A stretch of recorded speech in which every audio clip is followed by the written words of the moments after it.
ক্ষমতাচ্যুত প্রধানমন্ত্রী Sheikh Hasina global defence কর্পের প্রতিবেদনে উঠে এসেছে এমন তথ্য। তারা জানায় মালয়েশিয়ার একটি ব্যাংকের মাধ্যমে তাকে অর্থ আত্মসাতের সুযোগ করে দেয় প্রকল্প বাস্তবায়নকারী সংস্থা রোসাট্রম, যাতে মধ্যস্থতা করেন ভাগ্নি টিউলিপ সিদ্দিক। দেশের সবচেয়ে বড় ও ব্যয়বহুল প্রকল্প রূপপুরের পারমাণবিক বিদ্যুৎ কেন্দ্র। আশা করা হচ্ছে এটি পুরোপুরি বাস্তবায়নের পর 20% বিদ্যুতের চাহিদা পূরণ করবে। সম্প্রতি এ বিষয়ে নিজস্ব অনুসন্ধানের ভিত্তিতে প্রতিবেদন প্রকাশ করেছে গ্লোবাল ডিফেন্স কর্পোরেশন নামে একটি পোর্টাল।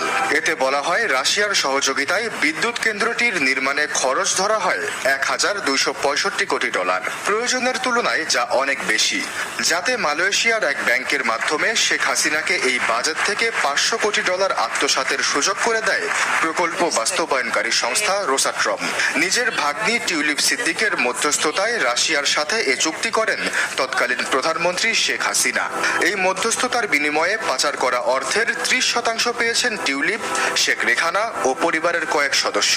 2013 সালে রাশিয়ার প্রেসিডেন্ট পুতিনের সাথে শেখ হাসিনার সাক্ষাতের সময় সঙ্গী হয়েছিলেন টিউলিপ সিদ্দিক। গ্লোবাল ডিফেন্স কর্পের দাবি, সে সময় ঢাকা মস্কোর $1 বিলিয়ন অস্ত্র চুক্তির মধ্যস্থতাও করেন তিনি। 2009 সালে প্রচ্ছায়া লিমিটেড নামে একটি ভুয়া কোম্পানি চালু করেন টিউলিপ সিদ্দিক, তার মা শেখ রেহানা ও চাচা তৎকালীন প্রধানমন্ত্রীর প্রতিরক্ষা উপদেষ্টা তারিক আহমেদ সিদ্দিক। যুক্তরাষ্ট্রেও জুমানা ইনভেস্টমেন্ট নামে একটি কোম্পানি রয়েছে তাদের।